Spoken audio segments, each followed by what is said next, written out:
আল্লাহর হাবিব জনাব রাসূলুল্লাহ সাল্লাল্লাহু আলাইহি ওয়াসাল্লাম ইরশাদ করেছেন, আমার কোনো উম্মত যদি আমাকে স্বপ্নে দেখে, সে সত্যি সত্যি আমি রসুলের চেহারা স্বপ্নে দেখছে। কারণ শয়তান দুনিয়ার সব কিছুর আকৃতি ধারণ করতে পারে, আমি নবীর চেহারার আকৃতি ধারণ করতে পারে না।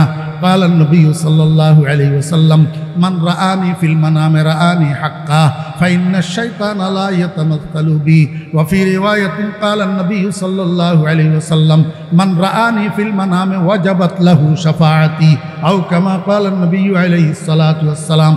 আমার কোনো উম্মত যদি জীবনে একবারও স্বপ্ন যোগে আমার দেখা পায়, আমাকে যদি একবারও স্বপ্নে দেখে, কিয়ামতের ময়দানে তার জন্য সুপারিশ করা আমি নবীর উপরে ওয়াজিব হয়ে যাবে।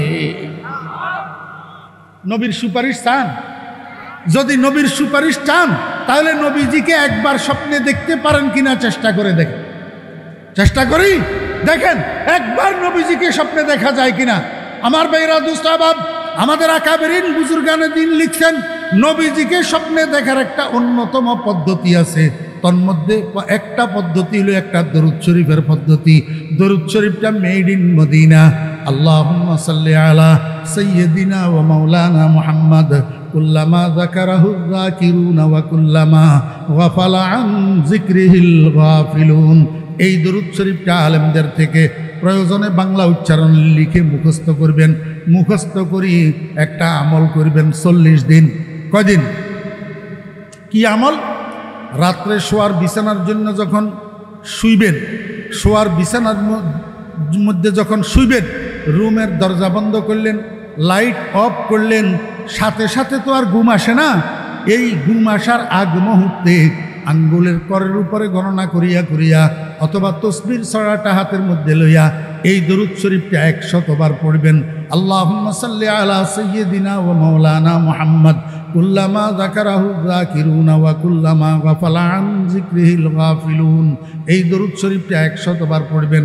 100 বার পড়ি মনে মনে আল্লাহর কাছে দোয়া করবেন, এ আল্লাহ, তোমার হাবিবের নামে আমি 100 বার দরুদ পাঠ করলাম। আমার এই দরুদটা সোনার মদিনায় তোমার হাবিবের রওজায় আকদসে পৌঁছাইয়া দাও।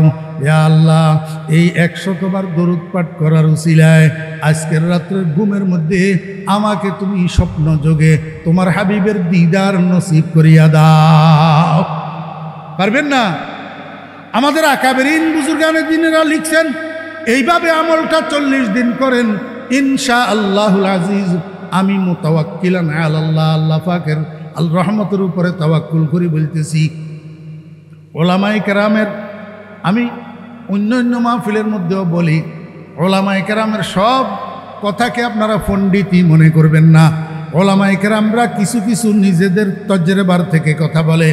ইনশাআল্লাহ যদি আল্লাহ পাকের রহমত শামিলে হাল হয়, এই 40 দিনের মধ্যে স্বপ্ন যোগে আপনার সাথে মুহাম্মদুর রাসূলুল্লাহ সাল্লাল্লাহু আলাইহি ওয়াসাল্লামের দিদার লাভ হয়ে যাবে। আমার ভাইরা দোস্ত আহবাব, নবীজির দিদারের চেয়ে বড় নিয়ামত দুনিয়াবাসীর জন্য আর কিছু না।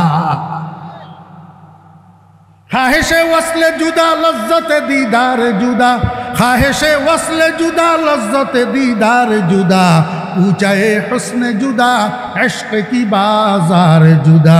আমি আপনাদেরকে বুঝাইতে চেয়েছিলাম, দরুদ শরীফের মধ্যে কিছু দরুদ আছে 1 নম্বর, আর কিছু দরুদ আছে 2 নম্বর।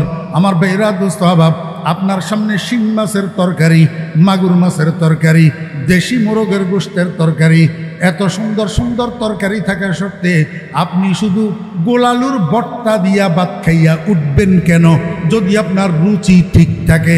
আমার সামনে 1 নম্বর দরুদ মেড ইন মদিনা দরুদ, যেই দরুদ নবীজির জবান থেকে বাইর হয়েছে, যেই দরুদ সাহাবায়ে কেরাম পড়ছে, সেই দরুদগুলা থাকা সত্ত্বে আমি মানুষের বানানো দরুদ made in out of Medina, made in Chittagong, made in Barisal, made in Karachi লইয়া পাগল হব কেন? আর সেই দরুদগুলা না পড়ার কারণে আপনি আমাকে রসুলের দুশমন আখ্যায়িত করবেন কেন? বুঝাইতে পারি নাই দোস্ত? এতক্ষণ পর্যন্ত আলোচনা শুনলে বলুন তো, আমি কি মিলাদের পক্ষে নিয়ে কইলাম না বিরুদ্ধে? জি, পদ্ধতি না বাতলাই দিলাম পদ্ধতি। মিলাদুন নবীর মাহফিল ওই মাহফিলকে বলে যেই মাহফিলের মধ্যে নবীজির জন্ম বৃত্তান্তের আলোচনা হবে।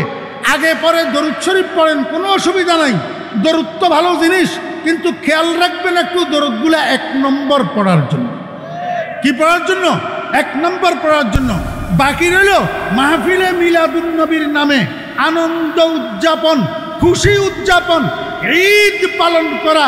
এটা কিন্তু নবীর সুন্নতেরও পরিপন্থী, সাহাবায়ে কেরামের আদর্শেরও পরিপন্থী এবং নবীজির মহব্বতের বহির প্রকাশেরও পরিপন্থী। কারণ মহব্বতের মানুষ মৃত্যুর পরে জন্মকে স্মরণ করিয়া খুশি উদযাপন করে না। মায়ের মায়ের মায়ের আদর্শ থেকে বোঝা যায় কোন মা সন্তানকে ভালোবাসে, মৃত্যুর পরে সন্তানকে স্মরণ করিয়া খুশি উদযাপন করে না।